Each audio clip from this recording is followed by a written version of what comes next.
My family mocked my little string hobby for a decade, sinking every penny into my sister's law degree. At my brother's graduation dinner, I gave him a paid-off house, and the truth of their secret plan to steal my money finally unraveled. This is where the story truly begins, and you won't want to miss what happens. Make sure you're subscribed to see it through to the end. We're always curious. Where in the world are you all watching from today? Let us know in the comments. The fever had settled deep in my bones, a heavy, aching cold that had nothing to do with the winter air outside. I was on day 3 of a vicious flu, wrapped in every blanket I owned, when my phone buzzed on the nightstand. The screen lit up with a picture of my mother, Margaret. I groaned, letting it ring twice before conceding. My voice was a dry croak. "Hello. Elena, you sound terrible. Are you still sick?" Her voice was bright, a sharp contrast to the dull throb behind my eyes. "Hey, Mom. Yeah, it's a bad one, just resting." "Oh, that's a shame. Listen, I won't keep you. I know you're busy with your little hobby." I winced. "My business, Mom. It's just called a business." Right. Well, I was just calling because your sister's final tuition payment is due on the 1st, and your father and well, we're just a little short. You know how it is, with the property taxes and that new assessment." I pulled myself up on my elbows, the room spinning slightly. Short by how much?" "Oh, it's nothing, really," she said, with the breezy tone she always used when she was about to ask for the impossible. "Just the last installment, 15,000. I choked on my own breath. 15? Mom, that's not a little short, that's a car." "Now, Elena, don't be dramatic," she snapped, the brightness gone. "This is your sister's future. This is Harvard Law, not some online knitting club. We've all had to make sacrifices. Your father and I remortgaged the house.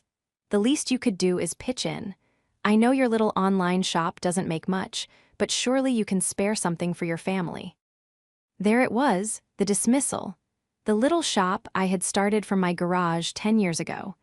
The hobby that now employed 12 people, occupied a 20,000-square-foot warehouse, and shipped to 40 different countries. The little shop that my family treated like a child's lemonade stand. For a decade, I had listened to this.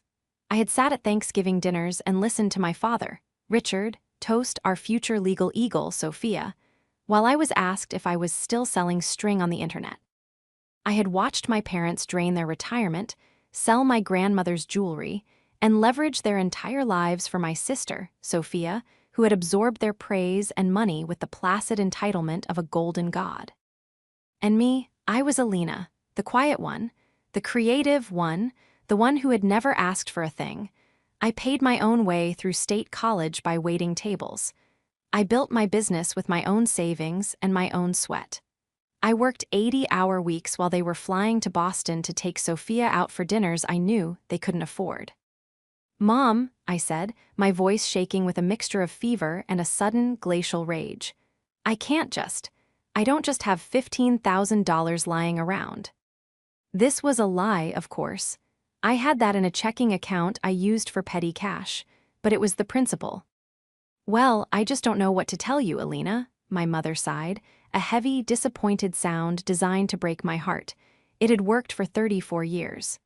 "Your father is so stressed. I'm worried about his health. This one last push will get Sophia over the finish line, then she can take care of all of us. It's a family investment." A family investment, that's what they called it, but I wasn't family. I was the auxiliary fund. "I'm sorry, Mom, I can't. I have payroll to make," I whispered. The line went silent for a moment. When she spoke again, her voice was sharp, like chipped ice. I see how it is. Well, I hope you feel better, Elena. Some of us are trying to build a legacy." She hung up. I threw the phone onto the blankets and fell back against the pillows, my body shaking. But it wasn't the fever that made me feel cold. It was the realization that to my family, I wasn't a daughter. I was just a line of credit they hadn't managed to unlock yet. The silence in the room after the call was heavier than my illness. The click of my mother hanging up echoed in my ears. It was the sound of a door being slammed, a final, definitive rejection. My no wasn't just a refusal of money, it was a betrayal of the family narrative. Sophia was the star, and I was, at best, a supporting cast member. Today, I had refused to say my lines. My body ached, but my mind was suddenly, painfully sharp. The fog of the flu was replaced by a different kind of fog, the murky, unsettling realization that my mother's L wasn't an act of desperation. It was an act of expectation. My phone buzzed again, a text message, this time from Sophia. Mom says you're holding out. Don't be selfish, Alina. My future is the family's future. We're all counting on you to do the right thing. Holding out? Selfish. The words were so arrogant, so lacking in self-awareness that I almost laughed. Sophia, who hadn't worked a single day in her life that wasn't a prestigious, unpaid internship. Sophia, who still had her credit card bills paid by our father, she was calling me selfish. I thought back to a dinner a few months ago, just before I got sick. My father, Richard, a man who had only ever spoken to me about my business with a sort of bemused patronage, had suddenly taken an interest. So Alina, he'd said, swirling the wine in his glass, this e-commerce thing of yours, it's doing well, I hear. I was surprised. It is, Dad. We're expanding our supplier network into Peru. Peru, and legally, how is that all structured? You're just a sole proprietorship. You really should have some liability protection, you know. He tapped his temple. As your father, and as a financial advisor, I worry about you. You're playing in a big pond now, honey.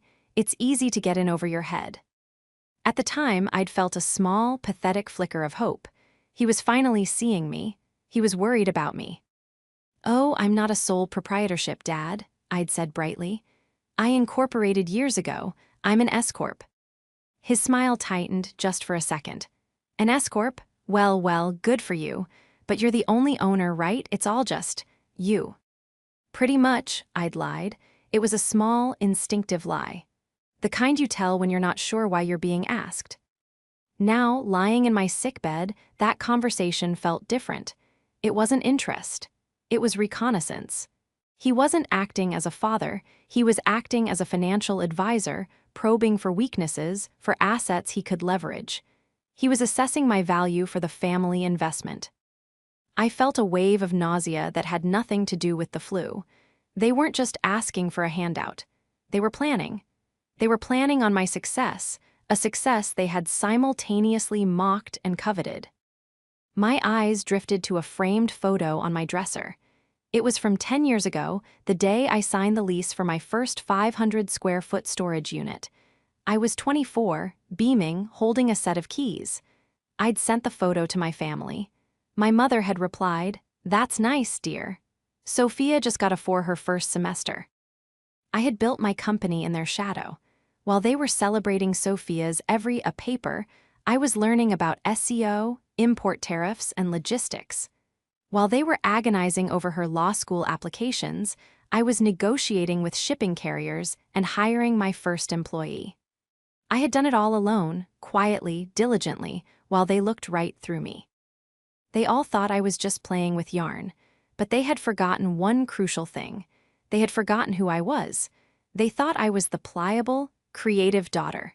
They had forgotten that you cannot build a multi-million-dollar business from nothing by being soft. You cannot manage a global supply chain by being a pushover. You cannot handle a staff and a complex budget by being stupid. I had been quiet, yes, but I had not been asleep. I had been watching. I picked up my phone, my fingers trembling slightly. I ignored Sophia's text. Instead, I scrolled to a different number. My real financial advisor, a woman named Julia whom I'd hired 5 years ago and whom my father knew nothing about. I typed a message.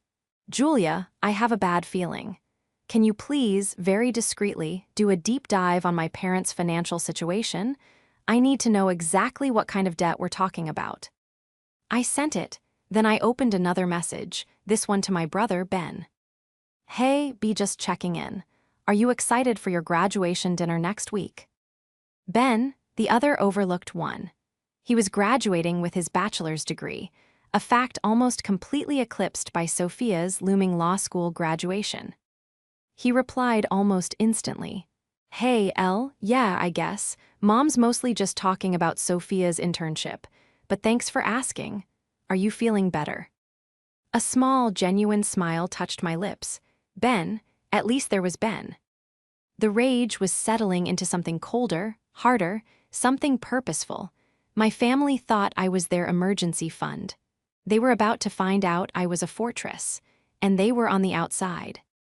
The little side hustle was born from a place of quiet defiance.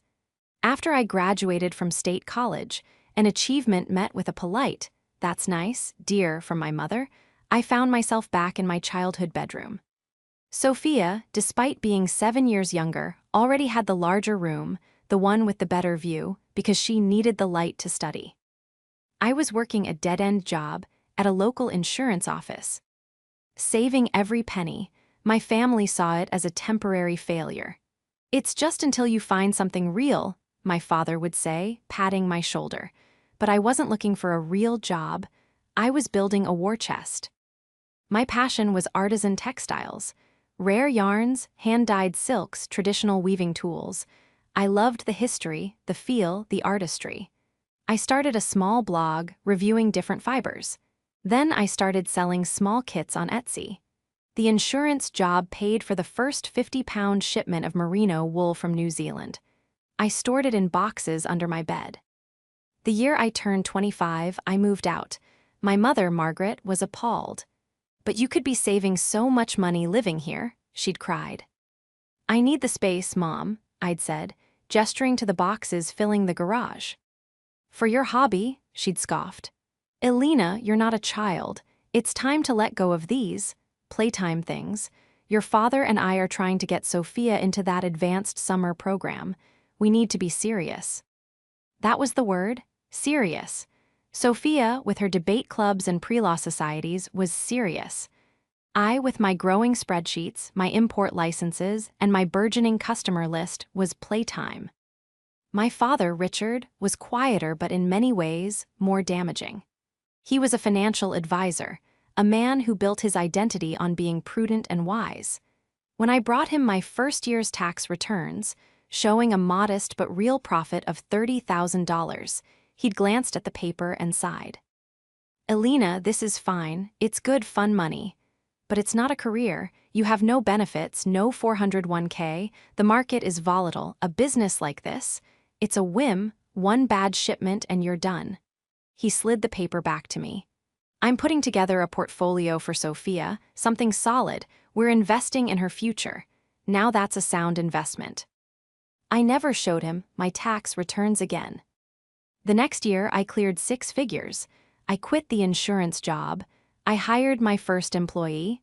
I signed the lease on that first small warehouse. I sent the family a picture.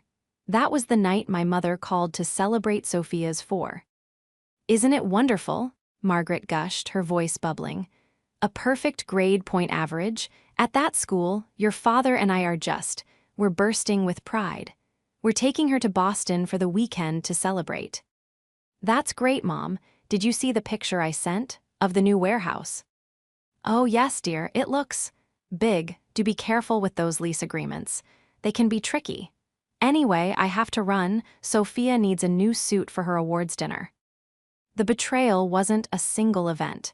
It was a decade of 1,000 tiny cuts. It was every "that's nice, dear." It was every conversation immediately rerouted to Sophia. It was the complete and utter invalidation of my life's work. Margaret, a part-time realtor, was obsessed with the appearance of success. A daughter at Harvard Law was a status symbol she could cash in at her garden club meetings. A daughter selling string online was an eccentricity, almost an embarrassment.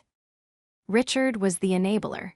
He controlled the money, and he funneled it all in one direction.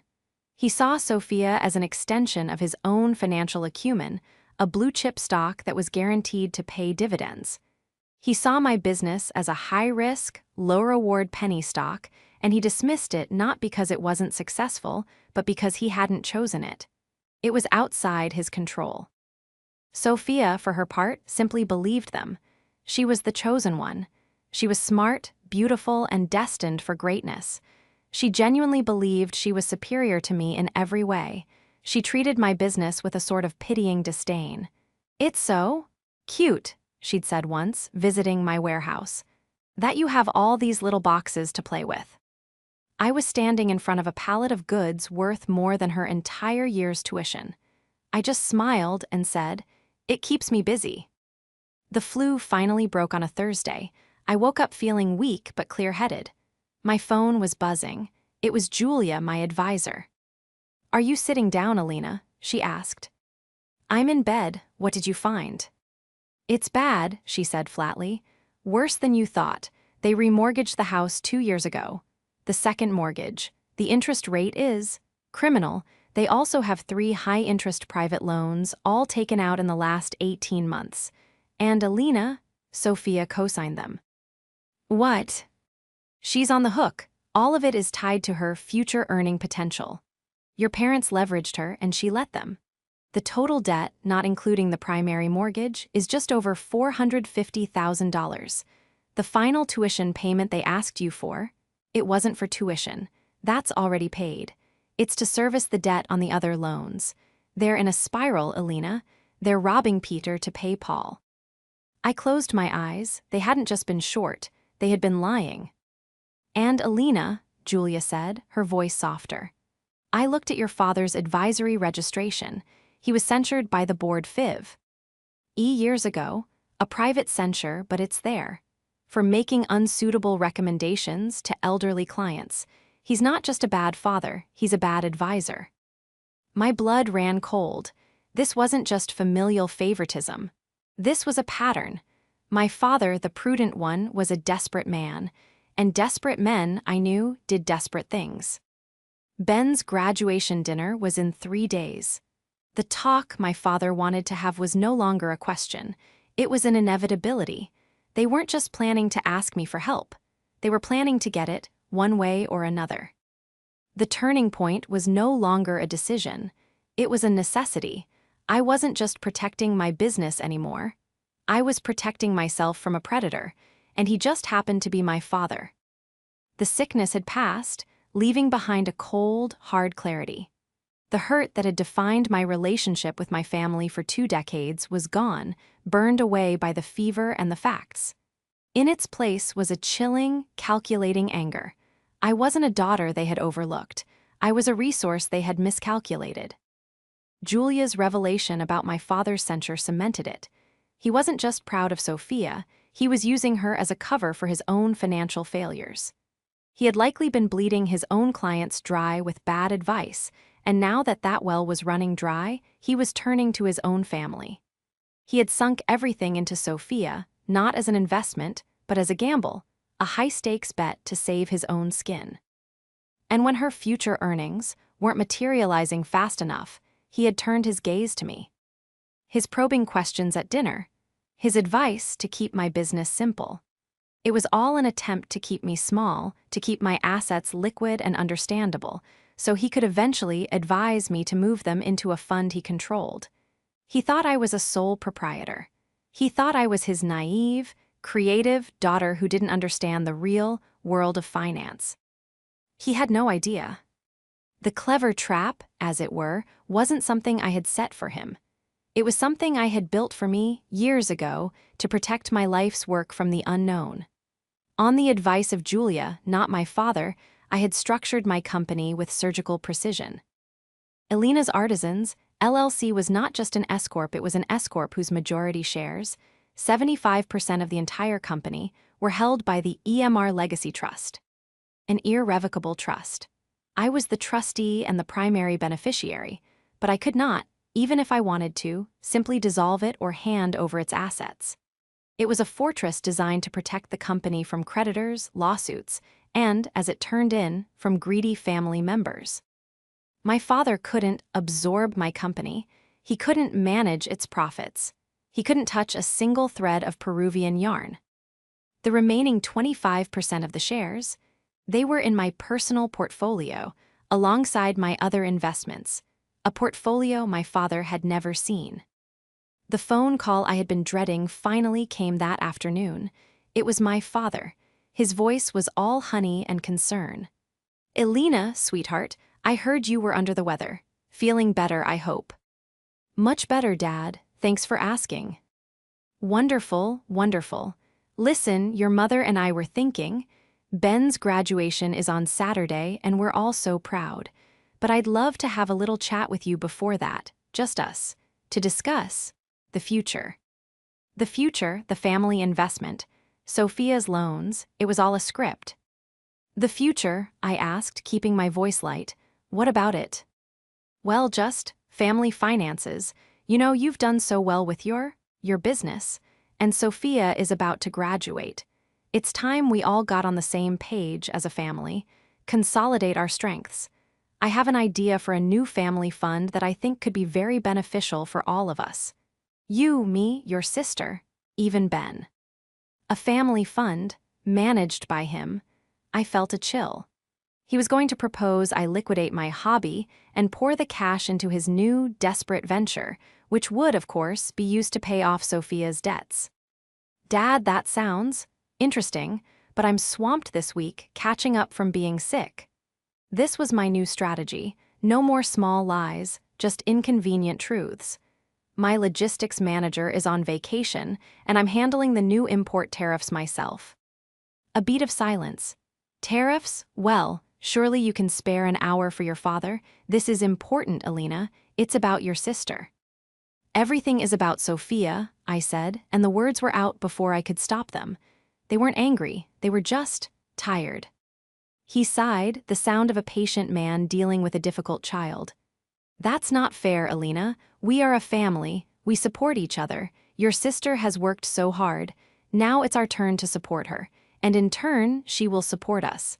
That's how it works. I'll text you. We'll find a time." He hung up, not waiting for a reply. The arrogance was breathtaking. He still believed he was in control. I hung up and immediately called my personal B. "Anchor, David, hi, it's Elena. I need to do something. I need to buy a property, all cash, and I need to do it by Friday." "Elena, that's aggressive. Where?" "It's for my brother, Ben. He just got a job at that new tech incubator downtown. I need a one-bedroom or a studio condo, something within walking distance. And I need the deed in his name only, in my hand by Saturday morning." David, who had seen my accounts grow from 5 figures to 8, didn't question my motives. He just said, "I have 3 listings that fit the bill. I'll send them to you in 10 minutes. We can wire the money today and have the keys by tomorrow." "Perfect," I said. "And David, my name is not to appear on any of the public-facing documents. Just his. This is a gift."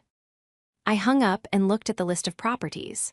I picked one, a beautiful, modern condo with floor-to-ceiling windows.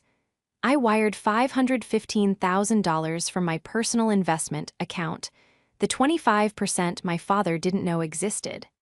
The investigation was over. My father's plan was clear. My mother's complicity was clear. Sophia's entitlement was clear.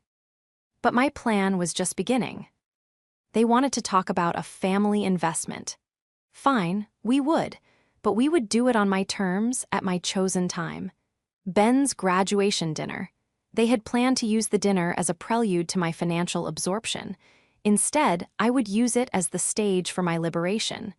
They had forgotten about Ben. They had forgotten about me. They were about to get a very expensive reminder. My father, true to his word, was relentless. He texted me, "Good morning, Elena. Do you have time for that chat today?" He called me at lunch. "Just checking in, sweetheart. Let's lock down a time." He was a dog with a bone, a salesman on the scent of a commission. His desperation was rolling off him in waves, thinly veiled by his paternal, just-looking-out-for-you tone. I knew I couldn't put him off until the dinner. He was too agitated. He would corner me, or worse, cause a scene. I needed to control the narrative, and that meant meeting him, but on my terms. I needed to shatter his confidence, just enough to make him unsteady before the main event. I finally agreed to meet him at his office on Friday afternoon, the day before the graduation dinner. "I can give you 30 minutes, Dad," I said on the phone. I have to be at the warehouse by 4 to sign for a freight delivery. Wonderful, see. That's my girl, he said, relieved. I walked into his office, a space I'd always found intimidating. It was all dark wood, leather-bound books he'd never read, and framed photos of Sophia. Sophia at her debate championship. Sophia in her prep school uniform. Sophia at her Harvard acceptance day. There was one small, dusty photo of Ben and me at a pumpkin patch, circa 1999. Elena, you look wonderful, much better, he said, closing the door. He sat behind his large desk, steepling his fingers, the picture of a wise financial guru. I'm feeling better, thanks. I didn't sit. I stood, my purse on my shoulder, giving the distinct impression I was ready to leave. Good, so this family fund I mentioned, he launched into his pitch. It was full of buzzwords: synergy, leveraging assets, multi-generational wealth, securing the family legacy. It was a practiced, polished speech, the same one he had probably given to those elderly clients he'd swindled. The plan was exactly as I'd suspected. He proposed that I invest my company's excess profits into this new fund, which he would manage. For a very small family fee, of course, he added with a wink. This fund would then strategically allocate capital to pressing family needs. What needs, Dad? I asked, my voice flat. Well, naturally, our first priority is to eliminate the associated debts from Sophia's education. It's a heavy burden, Elena, and you've been so fortunate with your business. It's only right that you help carry that burden. We are a family, after all.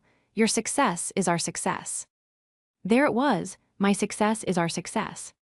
So, you want me to give you my profits so you can pay off Sophia's loans, I clarified. He winced at the bluntness. It's not. It's an investment, Elena, an investment in your sister. When she's a full partner, she'll be making 7 figures. The return will be astronomical for all of us.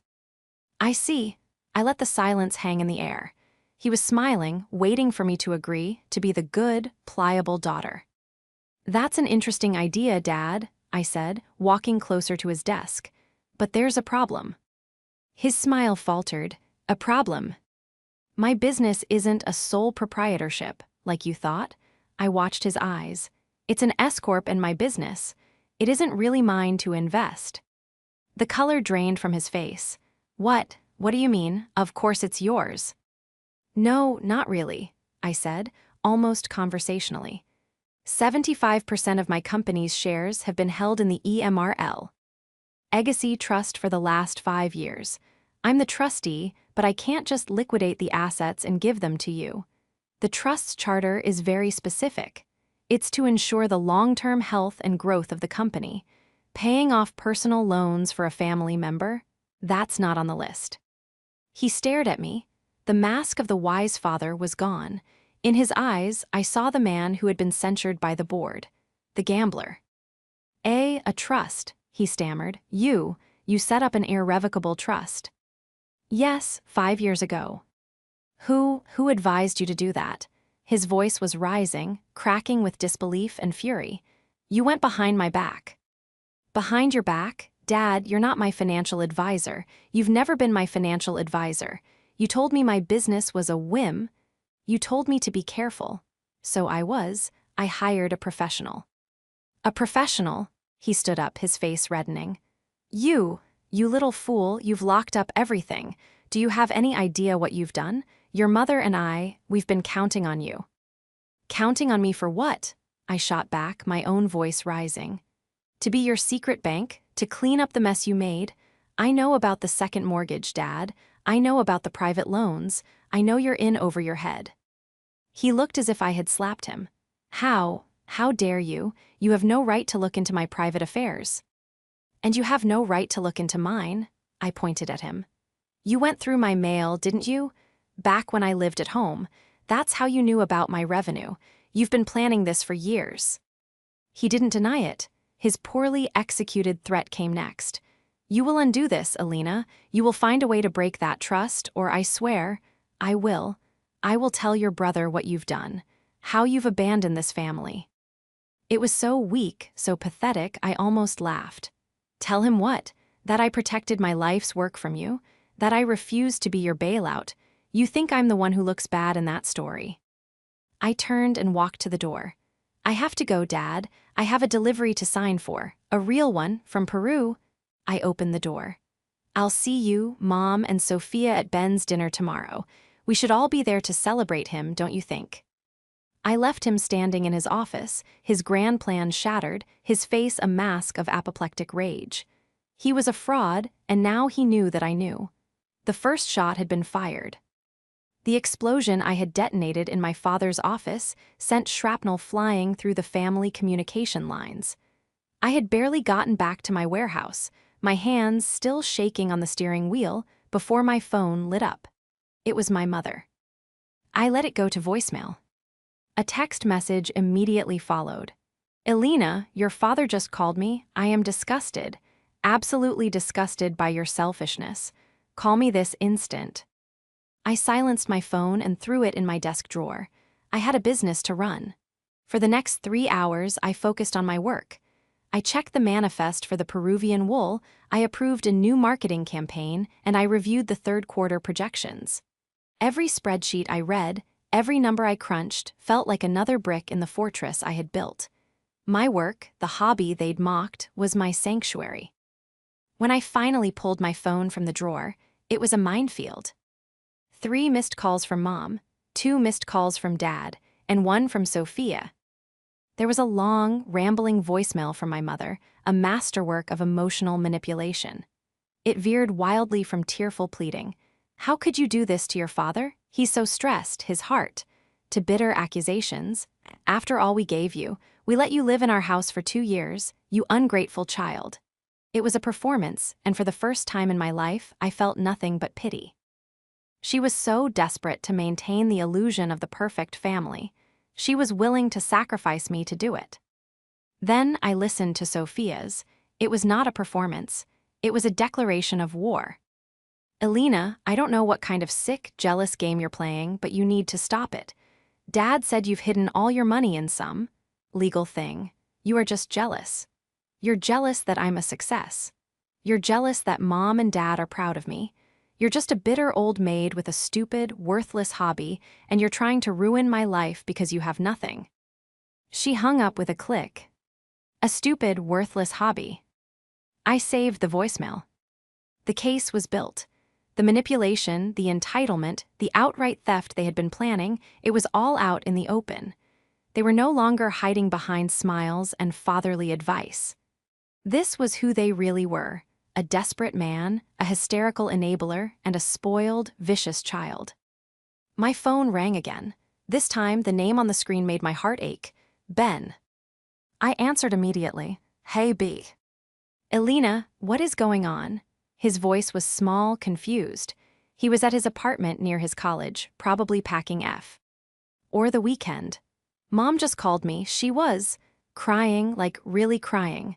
She said you and Dad had a huge fight and that you're refusing to help the family. She said you're hoarding your money and turning your back on Sophia. I don't get it. I thought your shop was just, you know. A little side hustle. I finished for him, my voice gentle. Yeah, he said, abashed. Is that not true? This was the part that hurt. Ben wasn't malicious. He was just collateral damage. He had been fed the same narrative I had, only he had no reason to doubt it. He was the other one they overlooked, the quiet, agreeable son who got decent grades and didn't cause any trouble. He was the audience in their grand play, and he'd believed it all. Ben, I said, leaning my head against my office window. It's complicated, but it's not what they're telling you. They're in trouble, bad trouble, and they were planning on using my money to fix it. Money I earned.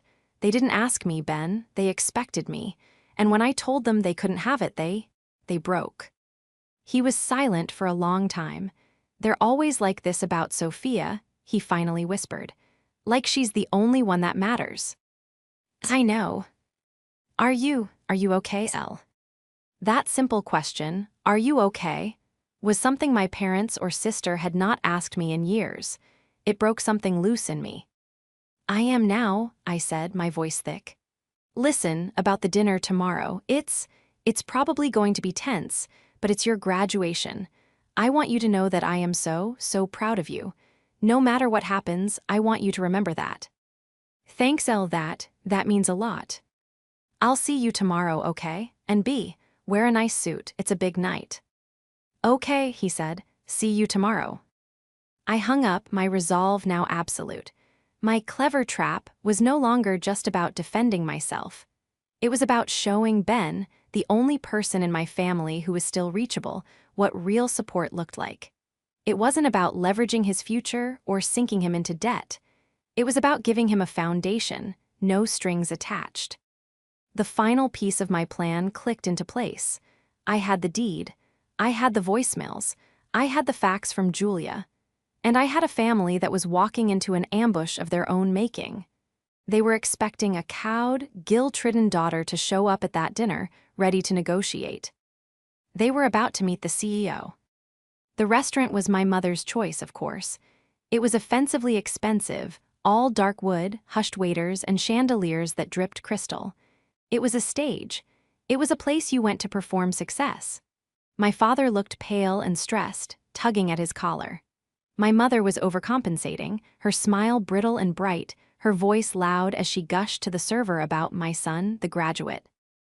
And Sophia was magnificent in her arrogance. She was dressed in a sleek black dress that probably cost 2 months of my first-year salary. She looked at me with open contempt, a little smirk playing on her lips. She thought she had won. She thought the combination of my father's anger and my mother's tears would have broken me, that I would show up ready to surrender. Ben, bless him, looked handsome in his new suit, but deeply uncomfortable. He kept glancing between me and our parents, sensing the static in the air. I remained calm. I was pleasant. I ordered a sparkling water and complimented Ben on his suit. This threw them off. My mother kept trying to catch my eye with a look of deep, pained disappointment. My father refused to look at me at all. Well, my mother said, raising her champagne flute. A toast to our brilliant son, Ben. We are so proud of his achievements. And of course, to our brilliant Sophia, who is about to take the world by storm. Ben's smile wavered. Even his toast was co-opted. We all clinked glasses. And, my mother continued, setting her glass down and fixing me with a hard stare. To family, and to remembering what's important, to supporting each other no matter what, because in the end, family is the only thing that matters. It was a warning, a threat wrapped in a Hallmark card. You're so right, Mom, I said, my voice calm and clear. The table went quiet. Family is what matters, supporting each other, celebrating each other's achievements, all of them. I turned to my brother. Ben, I am so incredibly proud of you. I know you've been so worried about what comes next, about getting a job, about the housing market, about having to move back home. Ben blushed and looked down. It's a lot, Elle. Well, I said. I reached down to the briefcase I had placed by my chair. I pulled out a sleek, black leather portfolio. I wanted to make sure you could focus on your new job without worrying about all that, so I took care of it. I slid the portfolio across the table to him. What is this? He stammered. Happy graduation, B. It's the deed to a condo, 2 blocks from your new office. It's in your name, and it's paid in full. Time stopped. Ben's hand, reaching for the portfolio, froze. He just stared at it, his mouth slightly open. Sophia, who had been sipping her champagne, sputtered. You what? My mother's proud, brittle smile dissolved. It didn't just fade, it collapsed, her face sagging into a mask of pure, unadulterated shock. My father went sheet white. His eyes darted from the portfolio to my face. He did a frantic, silent calculation, the numbers spinning behind his eyes. He understood.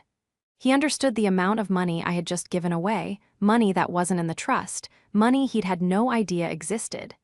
He understood in that single instant the true, vast scale of the wealth he had tried to steal. He leaned across the table, his voice a low, furious hiss that only I could hear. You weren't supposed to do this. That money, we were counting on that for Sophia's loans. The title line, the thesis, the entire truth of my life, whispered by a desperate, beaten man. I didn't whisper back. My voice was level, not loud, but it cut through the restaurant's quiet murmur like a knife. Every person at that table, and the 2 tables next to us, heard every word. "What money, Dad?" I asked, looking him dead in the eye. "My little side hustle money, the string hobby you all laughed at for 10 years. I turned my gaze to my mother and sister, who were both staring at me in horror. "For a decade, you too have mocked me. You called my company a joke. You called me a bitter old maid with a stupid hobby. You thought I was a failure." I leaned forward. "Well, that joke did 8 figures in revenue last year. That hobby employs 12 people. That hobby just bought Ben a $500,000 condo, in cash, with money you didn't even know I had." I turned back to my father. His face was gray. "You weren't counting on my money, Dad. You were planning to steal it. You ran your own finances into the ground chasing her dream." I gestured to Sophia, who looked like she was going to be sick. "You remortgaged your house. You took out loans you couldn't pay. You're drowning. And you saw me as your secret bailout." I looked at all 3 of them, this tribunal of jealousy and greed. The family investment wasn't Sophia, it was me, and you just lost everything. Ben, who had been frozen, finally opened the portfolio. He stared at the deed, at his name, at the address. He looked up, his eyes shining with tears. He looked at my parents, his expression hardening as my words sank in. Is that true?" he asked them, his voice shaking. You were going to steal from her." My mother opened her mouth, but no sound came out. My father just stared at me with pure, unadulterated hatred. "Sophia was the one who broke. She owes us," she shrieked, pointing a trembling finger at me. "She had it all and she just hid it." "I didn't hide it, Sophia," I said, standing up.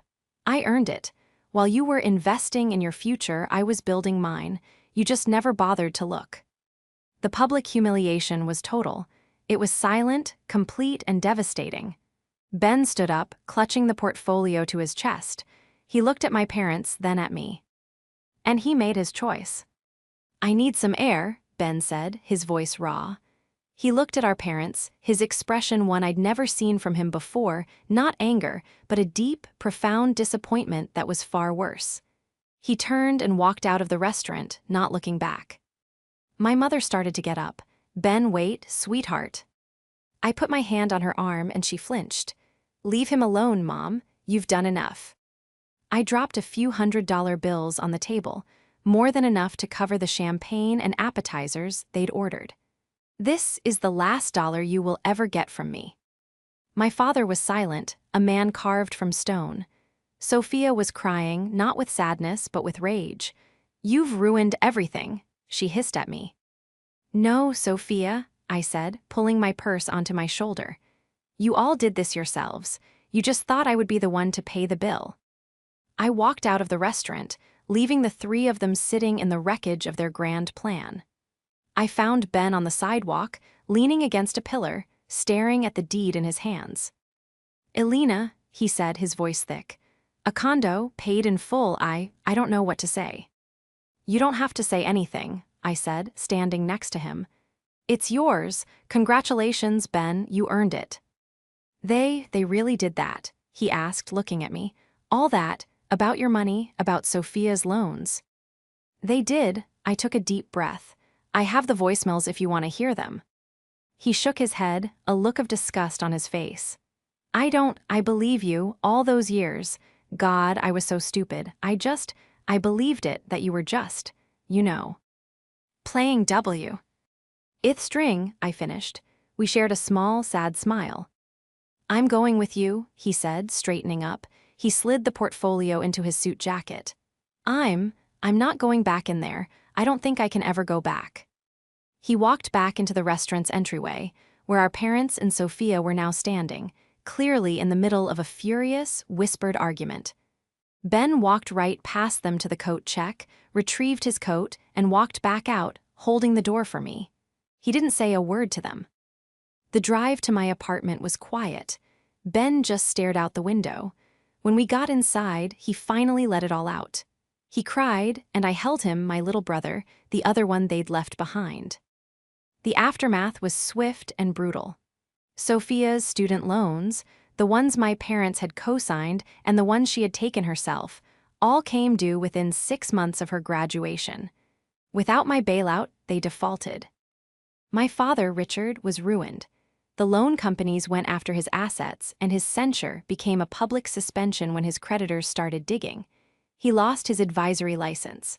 My mother, Margaret, was forced to sell their house, the house I grew up in, at a massive loss, just to cover a fraction of the debt.